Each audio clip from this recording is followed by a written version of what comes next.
Salut les magiciens, ici Totoru et bienvenue dans cette deuxième ronde du championnat régional de Haute-Normandie dans laquelle on va retrouver Teval contre Yoshimaru et Brustarl. Donc à gauche on a Johnny, donc le mari de Marissa, Captain Magic Altered, qui affronte François Pompon, un joueur qui est assez régulier dans la communauté de Rouen. Donc on a déjà les premiers tours qui ont débuté. Le classique Yoshimaru tour 1 du côté de Teval. J'ai pas envie de dire de bêtises parce que c'est un général qui vient de sortir. J'ai pas exactement retenu le prénom. Enfin comment il s'appelait je veux dire. Donc c'est un deck un petit peu mid-range qui me fait penser typiquement à Slimefoot and Squee dans l'idée. Sauf qu'au lieu du rouge, on aurait mis plutôt du bleu. Il me semble qu'il y a quelques combos également dans le deck, puisque la command zone, il me semble que c'est une 4-4 vol pour 4, qui quand elle attaque fait meuler 3 et on peut renvoyer un terrain directement en jeu engagé. Et à chaque fois qu'une carte quitte notre cimetière, je crois qu'on met en jeu une 2-2 zombie. Donc il y a moyen, je pense, avec des sorts d'exil de cimetière, typiquement Ghost Vacuum, je ne sais pas si c'est joué, mais ça pourrait être le cas. Ça permet de poser pas mal de boards, et si jamais on a des effets qui permettent plusieurs fois d'exiler des cartes des cimetières, on mettra autant de fois des jetons. Donc une pression qui commence déjà à être exercée par Yoshimaru. Johnny n'a même pas le temps de fetcher son T1 qu'il a déjà pris 6 points face. Donc la sortie classique de Yoshimaru, T1 Yoshi, T2 land légendaire plus une deuxième légendaire. On est déjà généralement dans les 3 à 5 dommages infligés. Donc on va voir comment Johnny arrive à stabiliser l'agression de Yoshimaru, puisqu'en gros je pense que c'est une des clés du match-up. S'il veut réussir à renverser la vapeur, il faut des créatures qui prennent le board, et ou suffisamment de removal pour gérer Yoshimaru et les quelques menaces qui vont arriver. Typiquement Feldon, on peut le temporiser pendant quelques tours, mais c'est vrai qu'au bout d'un moment, se prendre un choc par tour, c'est assez embêtant. Insidious Roots. Alors, va vraiment pas falloir que François pose une Blood Moon ou un sort trop impactant rapidement, parce que sinon, là, le fait qu'il n'ait aucun board, Johnny, ça peut s'avérer très rapidement problématique. Par contre, le cas échéant, s'il arrive à mettre en place son engin à value, on va dire, ça peut aller extrêmement vite. Flash, qui est lancé du côté de François, qui va venir mettre un marqueur +1/+1 sur Yoshimaru, ainsi que 3 points face, a priori, vu qu'il n'y a pas de cible. Donc même si jamais Johnny avait joué une créature avec moins de 3 d'endurance, elle se serait pris un coup de flash.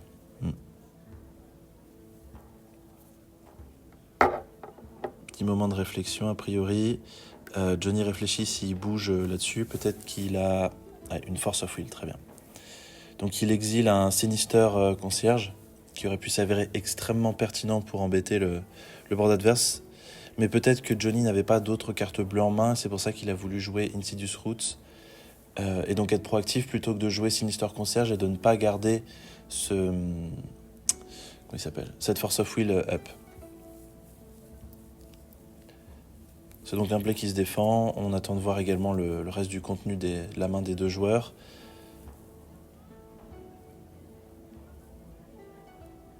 Encore un fetch, mine de rien. La mana base de Johnny lui fait quand même assez mal. Et je pense pas qu'on ait vraiment le luxe de se permettre d'aller fetcher un Surveil Land contre Yoshimaru.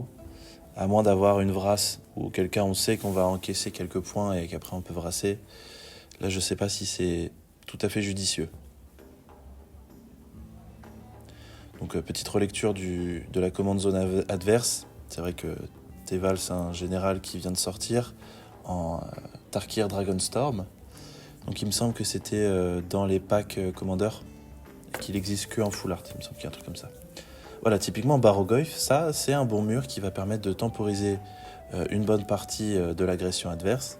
À voir si jamais on souhaite détruire le Feldon, mais auquel cas François va faire du card advantage, ou trade contre le Yoshimaru adverse.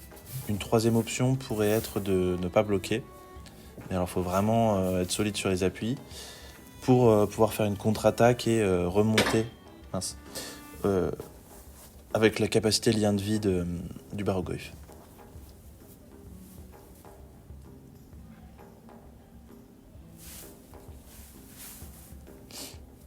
Moment de réflexion pour François.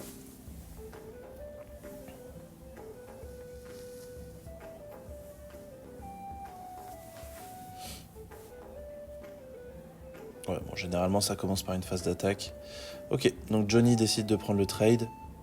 Peut-être qu'il a des sorts de réanimation, ça me surprendrait vraiment pas dans son deck que ce soit le cas. Et il y a un Samwise qui est flashé. Peut-être parce que... Alors j'ai pas compté combien il était le Baroglyph. J'imagine qu'il devait être 4-4 ou 5-5. Enfin, 4-5 ou 5-6. Et donc... le Samwise, certes, ne permettra pas de renvoyer une créature un permanent qui a quitté le board dans la main de son propriétaire. Par contre, ça permettra d'effectuer un trade contre le Baroglyph adverse. En l'occurrence, François ne va pas pouvoir infliger suffisamment de blessures par rapport à ce que le Baroglyph va rendre. Donc au final, c'est un tour un peu neutre où c'est comme s'il n'y avait pas eu de phase d'attaque et qu'ils avaient fait du 1 pour 1. Donc ça fait pas forcément avancer le plan de jeu. Maintenant il a 4 de pression au board, sachant qu'avec l'anneau, Samwise peut pas être bloqué par des créatures de force 3 ou plus.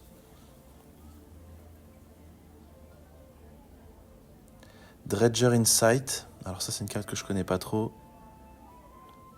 Ok, donc quand il y a des cartes qui quittent le grave, on gagne des points de vie, et à l'ETB, on se meule 4. Ah oui, donc ok. Donc étant donné que c'est en deux fois, donc on se meule de 4, et ensuite on peut renvoyer un permanent dans la main, ça permettrait de gagner un point de vie, effectivement. Puisque ce sont 2 blocs distincts. Alors j'ai aucune idée de la carte que François vient de prendre dans la main.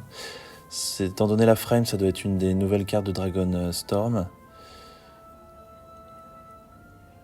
Je crois qu'il y a un dragon aux couleurs de Sultai pour 4, qui est genre 2-4 ou 2-3, qui dit qu'à chaque fois qu'une carte quitte notre grave, on crée un trésor. Il me semble que c'est ça. Mais alors là, je suis vraiment pas sûr de mon coup. Encore un fetch, donc Johnny qui se met vraiment pas mal de dommages face seul, mais bon, c'est à ce prix-là qu'il aura une mana base capable de soutenir un petit peu les plays assez colorés qu'il cherche à lancer. Donc on sent qu'il y a quand même une base Golgari qui est assez prédominante, mais en même temps il doit y avoir un certain nombre de sorts bleus, parce que sinon il jouerait pas Force of Will.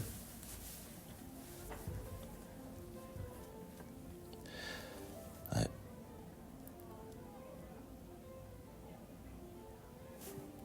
Pour rappel, il est caché légèrement dans le cimetière de François, mais il y a une flage qui patiente tranquillement. Et qui à terme... Oh alors ça va être embêtant. Et qui à terme va pouvoir remonter pour coller potentiellement les dommages finaux. Donc là, Johnny se retrouve de nouveau dans une situation assez embêtante, où cette fois-ci, en plus des petites créatures qui vont lui coller des points, il va avoir Fury à gérer.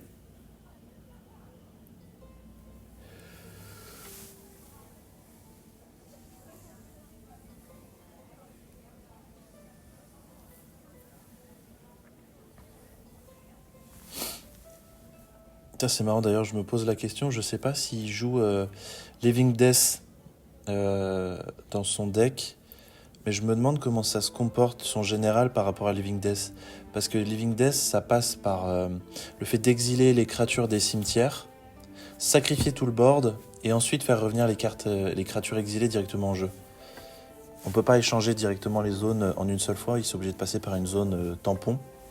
Mais du coup, est-ce que le général voit toutes les créatures du cimetière quitter le cimetière et donc créer les jetons de 2 zombies? Je sais pas, il faudra que je demande à un arbitre. Surtout qu'il me semble qu'il y a eu pas mal de au moins un erratum sur Living Death. Donc, si jamais vous avez la réponse, bien évidemment, je vous invite à poster un petit commentaire, ça fait toujours plaisir.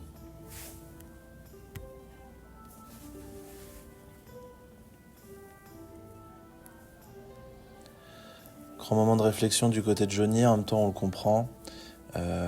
Il va falloir qu'il nous sorte un beau tour de son chapeau pour se sortir de cette situation. Ah oui, il joue définitivement avec le feu. Pour 5 mana, Finale of Devastation, qui a le bon goût de pouvoir récupérer des cartes des cimetières. Donc alors là, très bien joué de la part de Johnny. Tout le monde ne se rend pas compte de cette ligne. Surtout certains joueurs de TNT, je crois. Ça permet donc de renvoyer le Barrogoyf du cimetière sans passer par la case je shuffle. Ce qui permet de gagner un point de vie avec le Dredger, je sais plus quoi. Et avec Insidious Roots, de créer une 1-1 qui devrait prendre un marqueur. Voilà, c'est ça. Donc, enfin, une 0-1 qui prend un marqueur, donc une 1-2.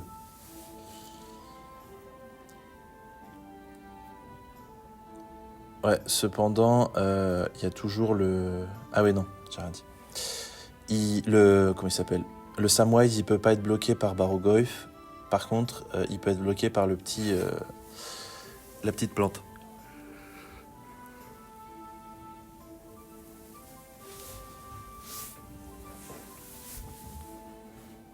Donc François ne pourra probablement pas tuer sur cette phase d'attaque malgré qu'il ait des créatures attaquantes parce que Lifelink c'est pas une capacité qui rentre dans la pile comme par exemple Spirit Link dans Light Pose qui est une capacité qui rentre dans la pile, donc les dommages sont infligés d'abord et ensuite on récupère les points de vie. Pour le lien de vie ça se fait en même temps. Donc on ne peut pas mourir si jamais on yoyote pas loin de 0 au niveau des points de vie avec une créature Lifelink.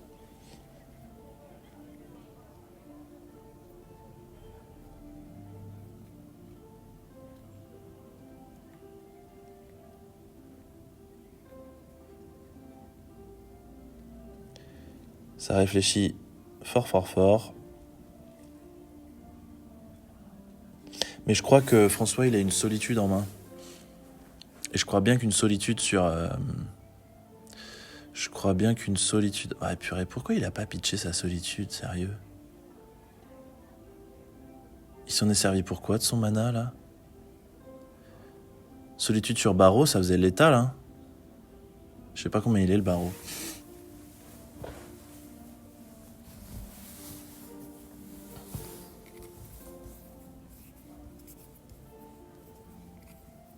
Ouais, donc là, vraiment tout le board trade. Il prend 2, mais il regagne autant que la force du Barreau. Donc il regagne... Ah oui, 5 quand même. Ah, on est sur une belle patate, quoi. Pour 3, on rejoue Yoshi. Un peu fatigué.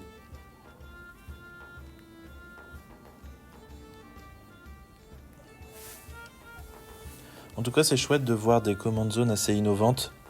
Je vois dans le metagame actuel, on a pas mal de renouveaux, ne serait-ce que du côté de Yoshi, où il y a pas mal de gens qui explorent les decklists en version Jeskai, en version Esper. Yoshi, c'est un deck qui est quand même présent depuis plusieurs années, facile 2 ou 3 ans, qui a toujours été considéré comme un excellent deck aggro, bien que souvent considéré comme trop linéaire, donc pas nécessairement intéressant ou trop challengeant. Il n'empêche que ça reste un deck très consistant dans son plan de jeu de mettre de l'agression, poser du board. T1 Yoshi, T2 pression, T3 pression, T4 pression, et normalement T5 c'est gagné. Mais c'est bien de midrangiser un petit peu ça avec du bleu, donc que ce soit plus avec des sorts, donc se rapprocher un peu de tempo, soit avec des powerplay impactants sur le board, donc un peu plus de midrange. Je pense pas qu'on aura une version contrôle de Yoshimaru. Quoique, sur un malentendu, on sait jamais. Non, ça demande trop de contraintes de build, en fait. Et la CZ fait pas de CA, et...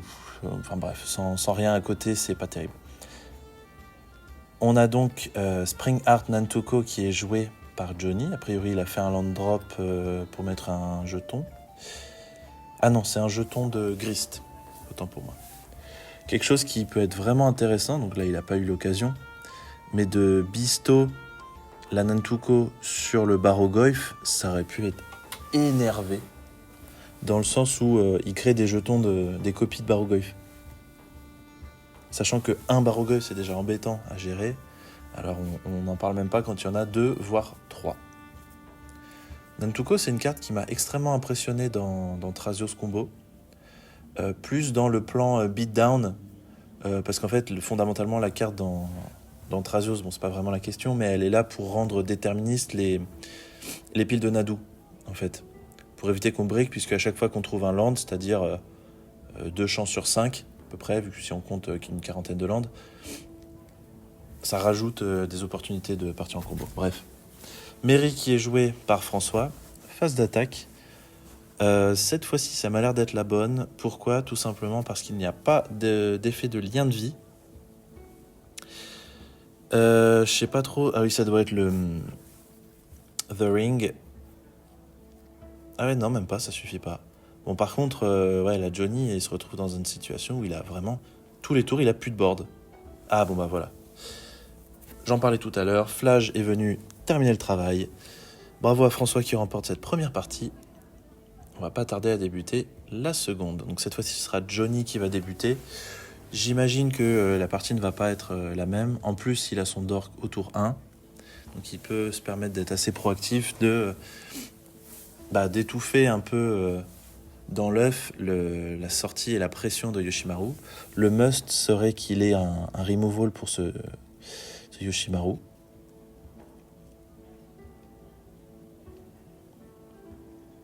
Alors pour 2, qu'est-ce qu'il nous propose ? Il me semble que le joli terrain, c'est un Raveland bleu-noir. Marionnette Apprentice. Ok, donc ça va permettre d'infliger pas mal de dommages en ayant un board assez horizontal.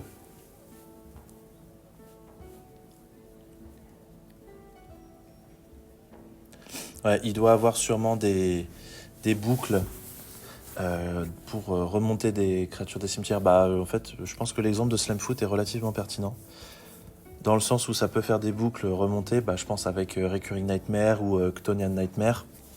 Renvoyer pas mal de fois les créatures des cimetières. En plus, à chaque fois, il crée une 2-2 au passage, donc il y a potentiellement un Phyrexian Altar dans l'équation. Ah bah tiens, une autre bête qui a tendance à pas mal leash, c'est Arbazmir, donc d'Assassin's Creed, qui a le bon goût à chaque fois qu'un permanent, donc attention, non jeton qui est légendaire arrive en jeu, on inflige 1 et on gagne 1. D'ailleurs, c'est pas un permanent légendaire, c'est un permanent historique, autant pour moi. Donc je sais pas si François la joue, mais Urza's Saga trigger dessus, Fable of the Mirror Breaker trigger également. Tout ce qui va être Skull Clamp vont trigger en plus des permanents légendaires. J'étais en train de réfléchir un petit peu à la liste de Yoshimaru, la liste type. Et hop, tour 3, on pose immédiatement. Donc c'est Teval. J'espère que je me suis pas trompé dans la prononciation. Et donc c'est des jetons zombies druides. Parce que, pourquoi pas. Je sais pas trop ce qu'ils ont de druides, les zombies, mais soit. Et mine de rien, une 4-4 vol, ça propose une cloque assez conséquente. Ça a une capacité d'évasion que, par exemple, Slimefoot n'a pas. Par contre, ça coûte un mana de plus, naturellement.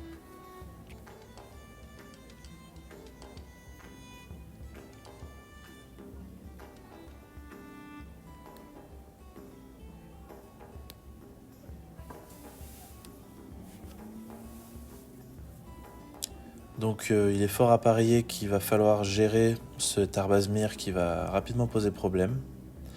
À voir si Yoshimaru arrive à assez rapidement être plus grand que 4-4 pour passer au-dessus de Teval.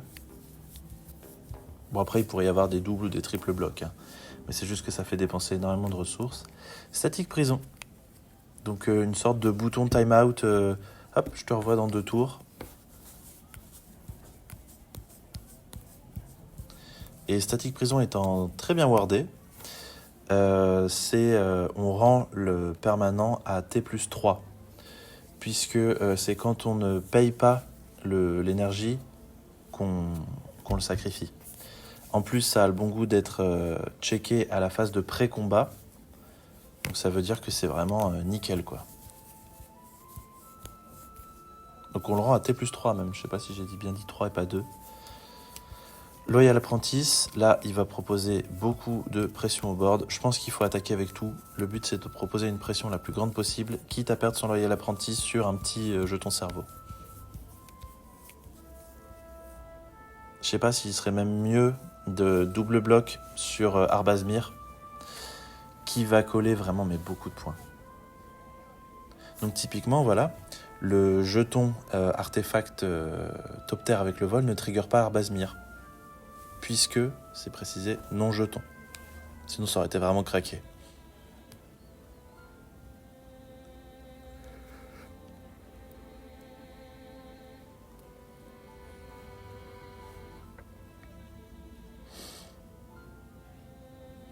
Bon, Johnny a décidé de s'occuper de l'apprentice en priorité. Ça se comprend parce que même sans rien à côté, l'apprentice il continue de mettre des 1-1 vol qui vont venir gratter pas mal de points. Ça doit être un Takenuma qui a été joué par Johnny, je crois. Pour 5, Overlord of the Baelmurk. Donc lui, il est vraiment fort. Hein. Il est encore meilleur quand on peut le blinker, naturellement.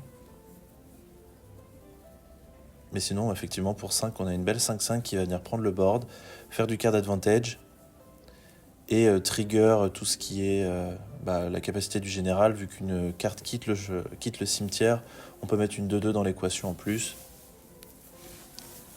La carte étant déjà relativement puissante, ça la rend vraiment très puissante.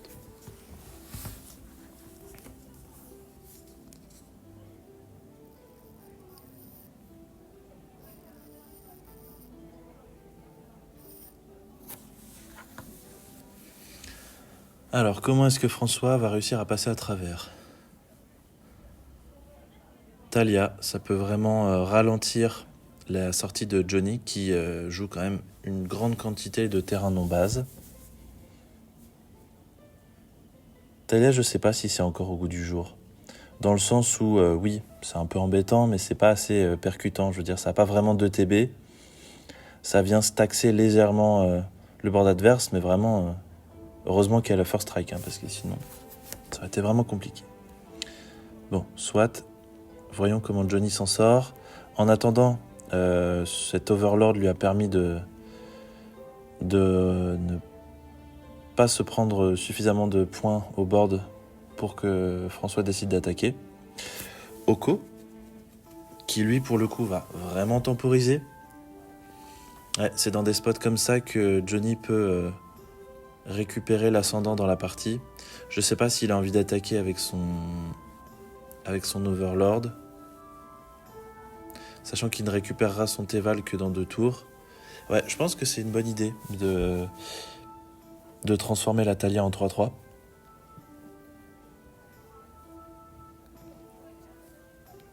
Parce que la capacité à faire arriver les créatures adverses engagées, c'est extrêmement embêtant. Parce que là, Johnny va jouer à flux tendu.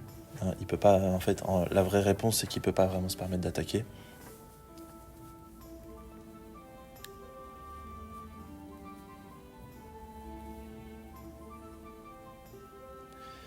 Et en plus, on a un Sword to Plowshare, donc certes qui va rendre 5 points de vie, mais qui va retirer le mur qui était en face et qui dissuadait fortement François d'attaquer, parce que là, fondamentalement, il reste une petite 1-1 et une 1-2 en face.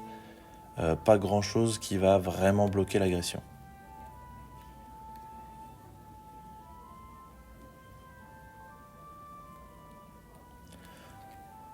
Peut-être qu'il a un tricks à faire pendant la phase d'attaque. H Party Trasher, ça c'est pas mal aussi. Je ne sais pas s'il a posé un deuxième permanent donc pour trigger H, je crois pas. Non, il a joué juste STP.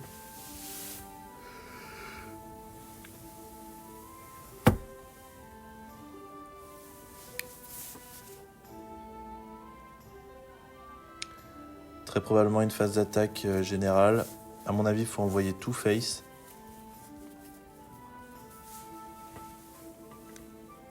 Oko, il est déjà à 5.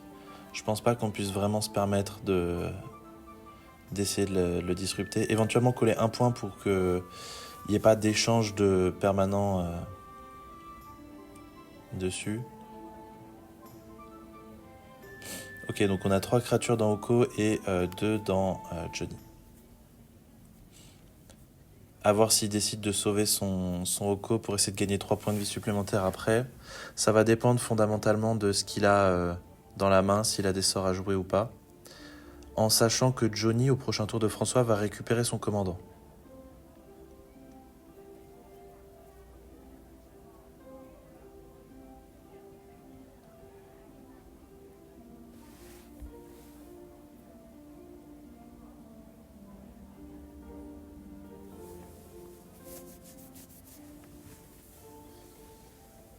Je sais pas s'il a bien comptabilisé les triggers de l'apprentice.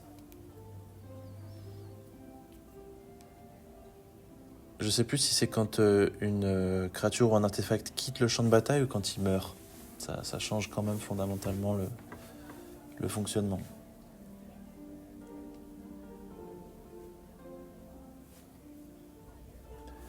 On a donc Teval qui revient en jeu comme j'ai pu l'évoquer.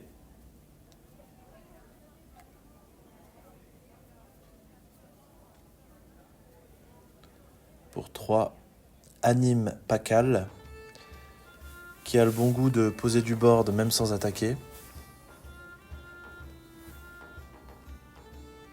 J'ai pas mal sous-estimé la carte en pensant que c'était vraiment moins bien que Adeline parce que ça arrive en jeu en tant que 0-2. Mais force est de constater que, étant donné qu'elle scale progressivement, peu importe le nombre de créatures qu'il y a à côté, je dois admettre qu'effectivement c'est pertinent. Après, elle n'a pas la vigilance, c'est vrai. Ah, et du coup, H va prendre un marqueur +1/+1 parce qu'il y a Anime Pakal. S'il stack correctement ses marqueurs, ses triggers, je veux dire, il peut décider de mettre en premier le trigger de H, en deuxième celui d'Anime Pakal. On résout donc la pile du dernier sort qui a été mis enfin, de la dernière capa qui a été mise dedans. Donc d'abord le trigger d'Anime Pakal, ensuite on vérifie le trigger de H.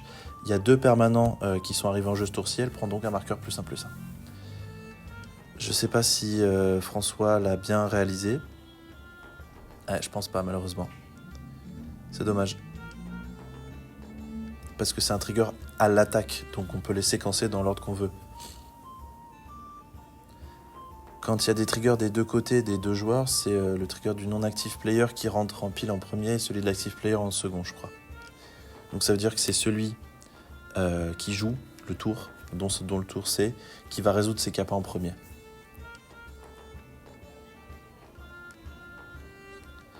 Intuition, fin de tour adverse. J'ose espérer que ce sera suffisant. Je n'ai strictement aucune idée de ce qui peut aller tutoriser.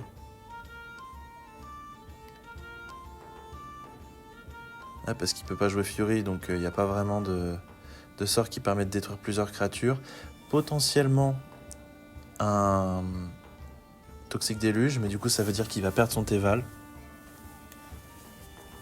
Et qu'en plus dans le deck de François, il y a quand même un bon paquet de créatures avec la célérité. Et a priori, on a la caméra qui a décidé de bouder.